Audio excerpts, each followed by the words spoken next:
Nous allons toujours rester dans la chaleur, dans l'ambiance de Noël.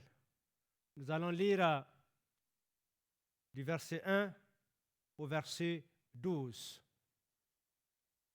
Et nous allons développer une question à travers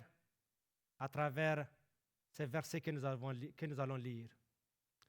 Quel accueil réserves-tu à Christ? Quel accueil réserves-tu au roi des rois? Matthieu chapitre 1, versets 1 à 12. Nous lisons.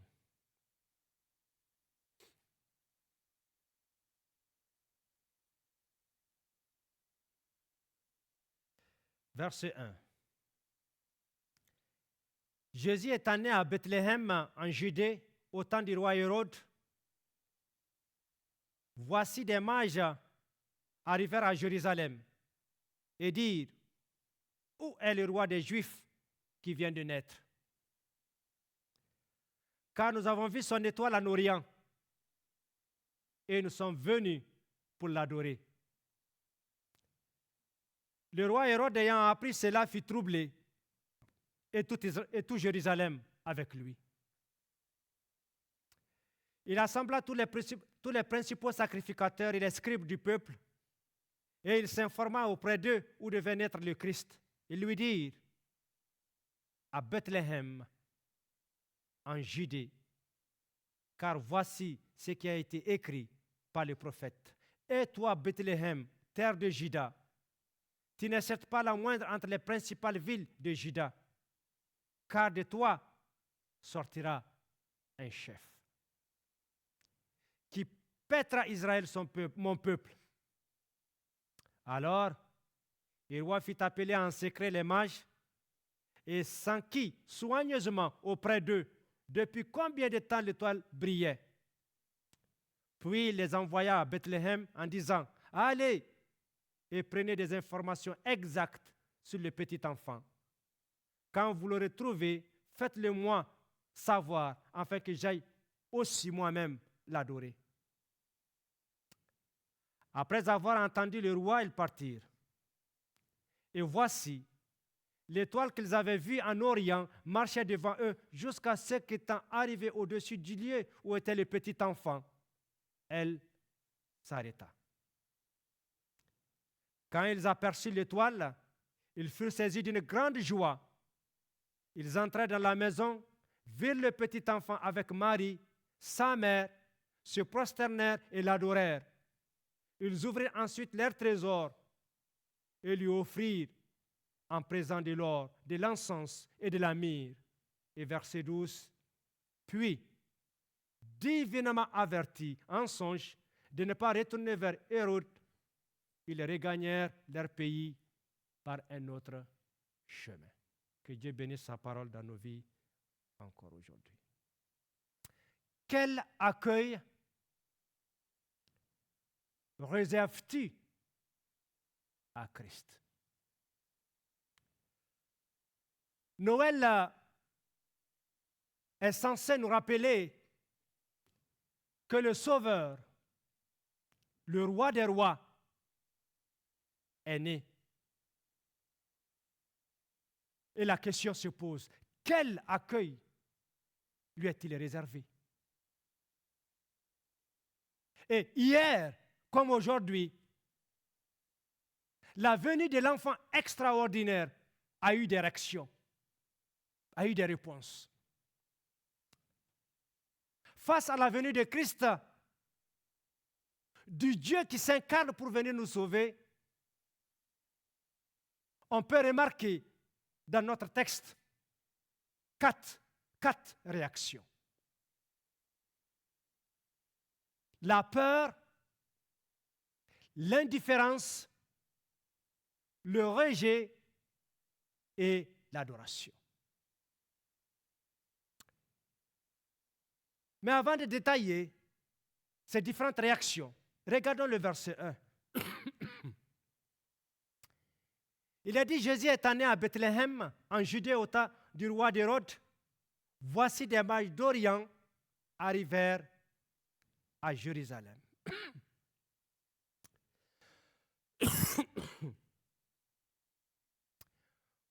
Au verset 1, il a dit, Jésus-Christ est né à Bethléem. Et Marie et Joseph viennent de Nazareth. C'est à cause du décret de César Auguste qui a ordonné le recensement des populations et que chacun devrait se rendre dans sa ville d'origine, que Joseph, Marie et le petit enfant Jésus sont retrouvés. Hein? Voilà. Sont retrouvés à Bethléem.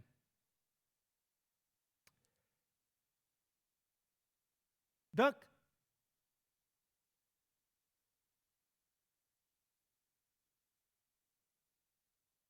Joseph et Marie devaient faire quelques kilomètres pour se rendre de Nazareth à Bethléem. Et quelques kilomètres qui ne sont pas très, très fiables. Quelques kilomètres où il peut y avoir des dangers.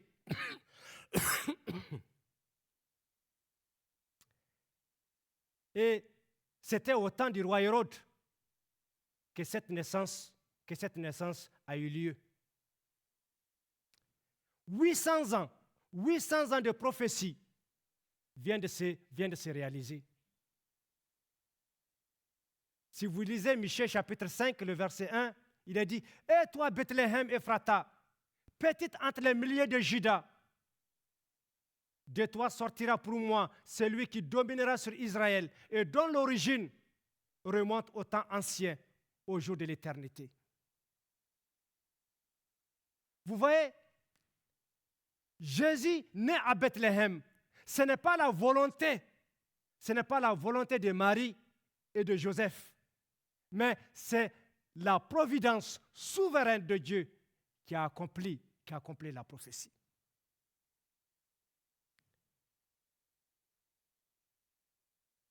Jésus est né à Bethléem. Quelles sont les réactions? Quelles sont les réponses face à la venue du roi sur terre? Et la première réaction se trouve au verset 3, la peur, verset 3. Il a dit ceci. Le roi Hérode, ayant appris cela, fit troubler et tout Jérusalem avec lui.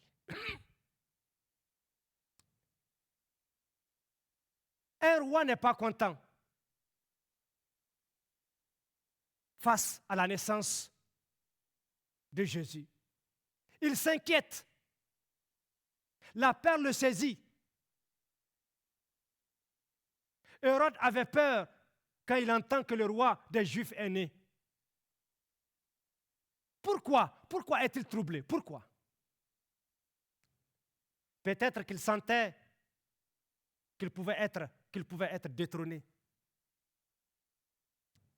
Et il ne peut pas tolérer, le roi Hérode ne peut pas tolérer la compétition. Il était agité et toute la ville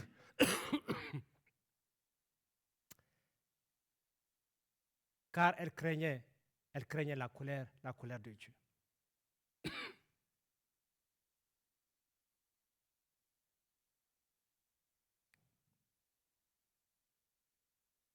Hérode était un dictateur. Du jour au lendemain, il peut prendre une décision qui soudainement peut créer beaucoup de souffrance. Hérode était inquiet. Oui, il peut avoir raison, car l'enfant qui est né est vraiment roi. Roi des rois, roi de l'univers. Il est le Dieu créateur. Il est le Seigneur des Seigneurs. Il est celui qui remplace toute royauté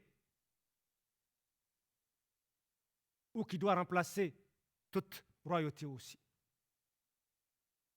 Il est le roi qu'on doit servir. Et Hérode veut être ce roi-là. Il est inquiet. Sa position est menacée. Jésus-Christ menace sa position. Il est agité. La venue de Jésus-Christ a suscité le trouble dans sa vie. Oui. Jésus-Christ menace toute fausse religion, toute idolâtrie dans notre vie. On ne peut servir deux maîtres à la fois. On ne peut pas. Donc, voici la première réaction face à la venue du Messie dans notre texte, la peur. Un roi n'est pas content. Il s'inquiète. Il est troublé. Et à cause de son inquiétude, toute la population de Jérusalem était troublée parce que le roi pouvait prendre une décision, une soudaine décision qui pourrait créer la souffrance. La deuxième réaction face à la venue du Messie, regardez le verset 4 à 6.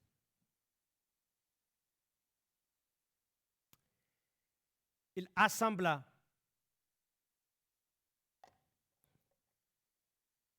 tous les principaux sacrificateurs et les scribes du peuple, et il s'informa auprès d'eux où devait naître le Christ. Ils lui dirent à Bethléem en Judée, car voici ce qui a été écrit par le prophète. Et toi, Bethléem, terre de Juda, tu n'es certes pas la moindre entre les principales villes de Juda, car de toi sortira un chef qui prêtera Israël, mon peuple. La deuxième réaction face à la venue du Messie, c'est l'indifférence des chefs religieux. Lorsque la nouvelle de la naissance du roi des Juifs fut répandue dans la ville,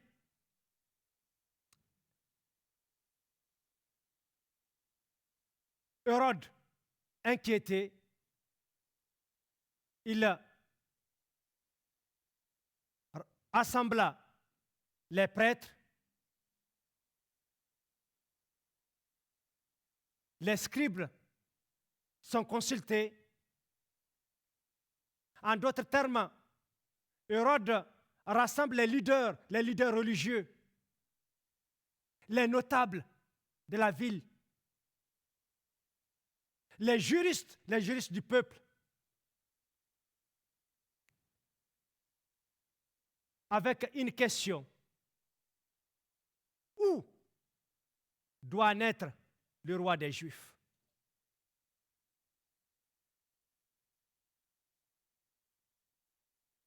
Où doit naître le Christ? Une question simple, qui reçoit aussi une réponse simple. Il est dit à Bethléem, à cause de la prophétie de Michée chapitre 5.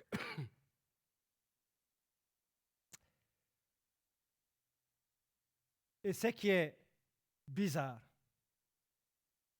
avec toute cette connaissance des Écritures, les chefs religieux avaient une connaissance des Écritures, mais aucun ne s'est déplacé pour aller à Bethléem. Ils ne se déplacent pas. Ils n'ont pas traduit leur connaissance en action.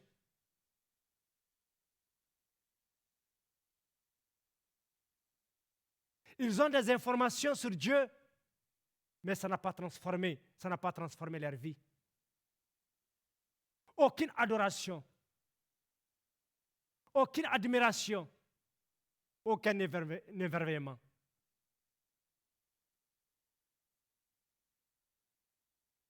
Ils ne s'étonnent pas à la venue du Christ. Totalement indifférents.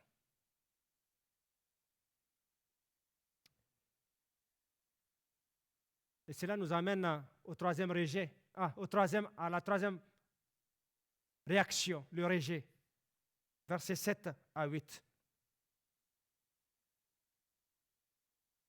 Il est dit alors, Hérode fit appeler en secret les mages et s'enquit soigneusement auprès d'eux depuis combien de temps l'étoile brillait. Puis il les envoya à Bethléem en disant, allez et prenez des informations exactes sur le petit enfant. Quand vous l'aurez trouvé, faites-le moi savoir, afin que j'aille moi aussi, afin que j'aille aussi moi-même l'adorer.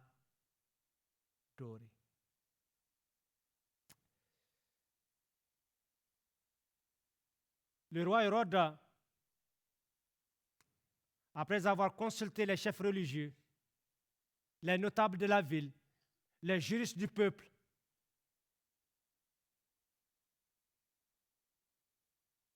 pour avoir des informations sur le lieu de naissance du roi des Juifs, et après avoir obtenu une réponse conforme aux Écritures,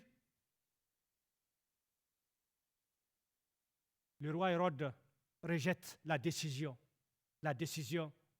des chefs religieux. Il ne porte pas crédit à cette histoire. Pourquoi? Parce que l'enfant était une menace. L'enfant était une menace pour lui. Et il va envoyer en cachette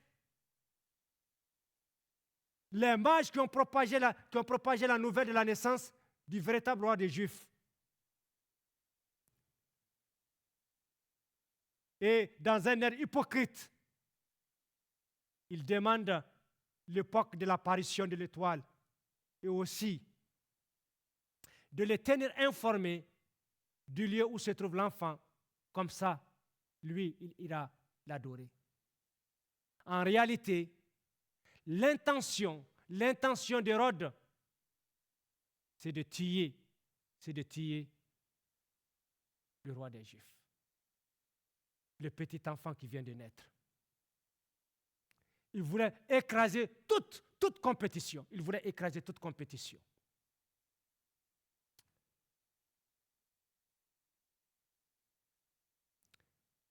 Jusqu'ici, nous avons vu 3 réactions. La peur, l'indifférence, le rejet. Heureusement que notre texte ne se termine pas avec ces trois réactions. Il y a une 4e réaction au verset 9 à 12, l'adoration des mages. Il est dit au verset 9, après avoir entendu le roi, donc les mages, ils partirent. Et voici l'étoile qu'ils avaient vue en Orient, marchait devant eux jusqu'à ce qu'étant arrivé au-dessus du lieu où était le petit enfant, elle s'arrêta. Quand ils aperçurent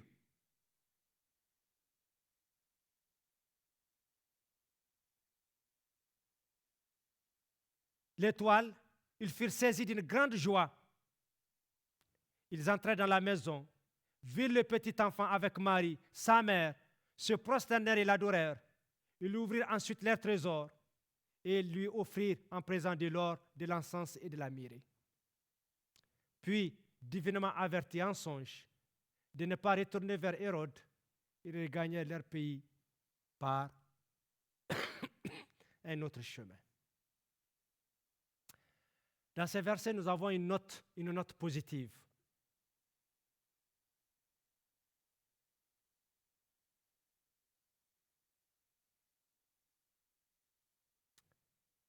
Au verset 1, les mages ont entamé une recherche. Et à partir du verset 9 jusqu'au verset 12, nous voyons les mages qui terminent leurs recherches par l'adoration. Qui étaient ces mages? Certains disent que ces mages sont des astrologues, d'où leur intérêt pour les étoiles. Ils disent que les mages sont des sorciers. Leur fonction est liée à l'occultisme. C'étaient des gens qui sont versés dans la divination, éloignés du Dieu vrai, du Dieu d'Israël. Mais voilà, ce sont ces personnes qui viennent auprès de Christ, qui viennent auprès du petit enfant. Au verset 2 de notre texte, ils ont dit, « Où est le roi des Juifs qui vient de naître ?» Voici des gens qu'on considère mauvais, qui viennent à s'intéresser, qui cherchent à aimer Jésus. Des rejetés qui viennent à aimer Christ. Tout ça, c'est la grâce. C'est la grâce de Dieu. Et je crois qu'on peut tirer une leçon. C'est un don. C'est une grâce de Dieu à aimer Christ. Si nous arrivons à aimer Christ, c'est un don de Dieu. C'est une grâce de Dieu. Les mages arrivent à Bethléem. Ils sont maintenant devant le roi des Juifs qui vient de naître. Et ils vont réagir de trois manières. Face à Jésus, petit enfant. La première réaction, ou bien la première manière face à Jésus, le verset 10. Quand ils aperçurent l'étoile, ils furent saisis d'une grande joie.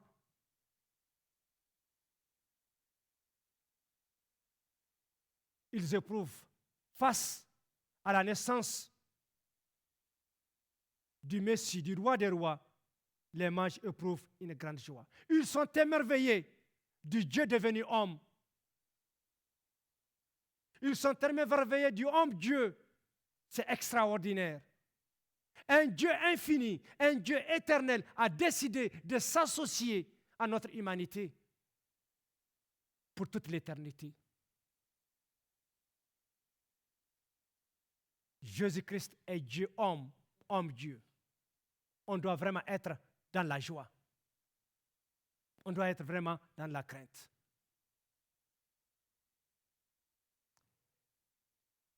Et la deuxième manière, face à Jésus petit enfant, le verset 11,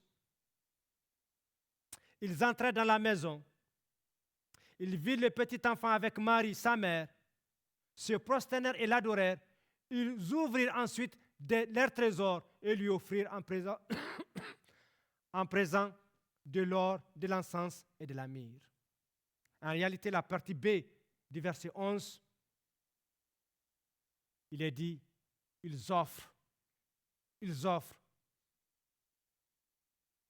des présents, de l'or, de l'encens et de la myrrhe. Une grande offrande. Offrande formidable qui permettra au couple de vivre à l'abri du besoin. Cette offrande offerte à Jésus va sauver les parents de la précarité. Les mages, par cette offrande, ont exprimé leur amour pour Dieu. Et la troisième manière, face à Jésus, petit enfant, les mages aux frères offrent l'adoration. Il est dit, toujours dans le verset 11, la partie A, ils entraient dans la maison, virent le petit enfant avec Marie, sa mère, se prosternèrent et l'adorèrent. Et c'est bien précis. Les mages n'ont pas adoré Marie et Joseph, mais ils ont adoré Jésus. L'enfant Jésus seul fut adoré, pas Marie et Joseph.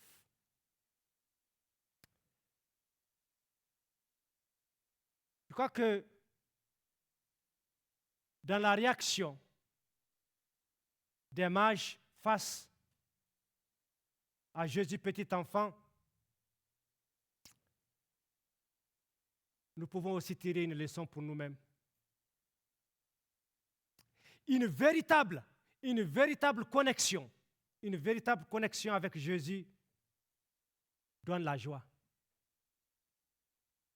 Une véritable connexion avec Jésus nous pousse à un service d'offrande de soi, à nous consacrer au Seigneur. Et aussi, une véritable connexion à Jésus nous amène dans l'adoration, à adorer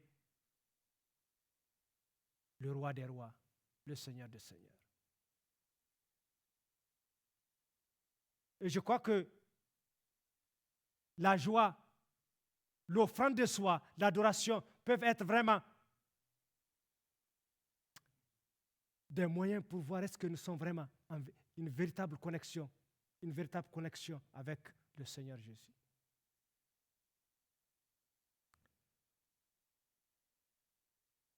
Je dois mesurer mon degré de connexion, d'engagement, d'amour pour le Seigneur avec ces éléments. La joie, l'offrande de soi, l'adoration.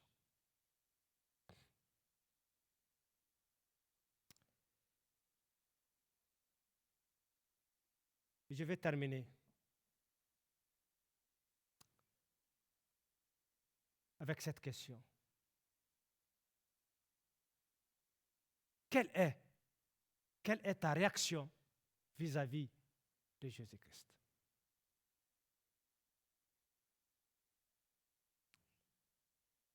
Matthieu chapitre 1, le verset 23 nous dit ceci. Voici, la Vierge sera enceinte. Elle enfantera un fils. On lui donnera le nom d'Emmanuel, ce qui signifie Dieu avec nous. Vous voyez, pour résoudre notre péché,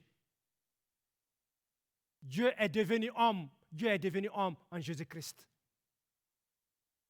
Jésus-Christ a vécu la vie parfaite que je suis incapable de vivre. Et il meurt d'une mort atroce que je devais vivre, que je ne vivrai plus jamais.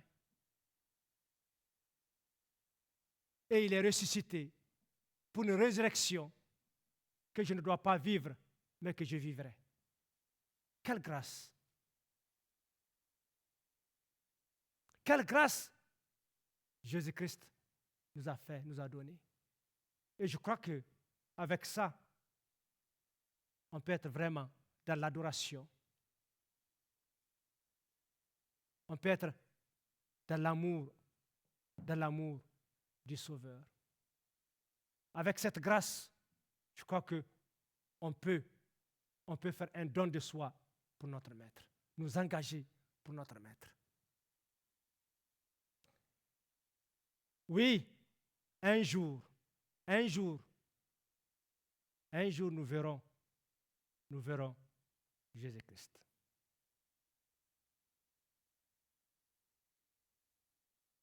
Jésus-Christ est venu une première fois. Il a accompli la mission pour laquelle il est venu.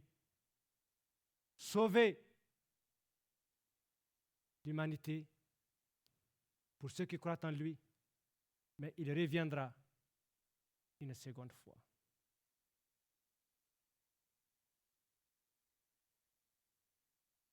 Comment je me prépare? Comment je me prépare à la rencontre du Seigneur? Quel accueil je suis en train de réserver pour mon Sauveur? Est-ce que je suis en train de cultiver un véritable amour pour lui? Est-ce que je suis en train de cultiver un don de soi pour lui?